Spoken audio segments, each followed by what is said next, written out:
Nivea লোশনের কোনো পার্শ্ব প্রতিক্রিয়া নেই, যার কারণে এই লোশন স্কিনের জন্য খুবই ভালো। অন্য লোশনের মতো এটি ব্যবহারে আপনার ত্বক তৈলাক্ত এবং পিচ্ছিল ভাব হবে না। ত্বক গভীরভাবে দীর্ঘদিন ময়শ্চারাইজার করতে এবং ত্বককে গভীরভাবে হাইড্রেটিং রাখতে সাহায্য করে। তবে লোশন কেনার সময় আপনাকে খেয়াল রাখতে হবে যে লোশনটা কি আসল নাকি নকল।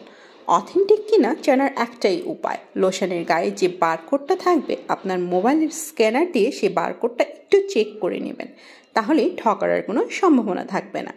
এখানে আপনারা সাদা ও নীল কালারের দুটা লোশন দেখতে পাচ্ছেন। সাদাটা শুধুমাত্র শুষ্ক ত্বক যাদের তারা ব্যবহার করতে পারবেন, অপরদিকে নীলটা যাদের ত্বক খুব বেশি পরিমাণে শুষ্ক শুধুমাত্র তারাই ব্যবহার করতে পারবেন। উপকারিতা: নিভিয়া লোশন স্কিনের ট্যানিং দূর করে খুব সহজে, সাথে স্কিনের উজ্জ্বলতা ধরে রাখতে সাহায্য করে। এটি স্কিনকে লম্বা সময় ধরে হাইড্রেট রাখে, স্কিনকে ড্রাই আউট হতে দেয় না। Nivea care moisturiser creamy formula হওয়াতে স্কিনকে অনেক হাইড্রেশন দেয়। এতে আছে আলমন্ড অয়েল, যা স্কিনের ন্যাচারাল ব্যারিয়ার ঠিক রাখতে হেল্প করে, স্কিনের ড্রাইনেস কমাতে এবং ন্যাচারালি স্কিনকে হিল করতে সাহায্য করে। যে কোনো মৌসুমে আপনার ইউজ করা যায়, স্কিনকে নরম ও কোমল রাখে। এটা তৈরি হচ্ছে স্পেনে, যার নেট ওয়েট হচ্ছে 400 মিলিগ্রাম।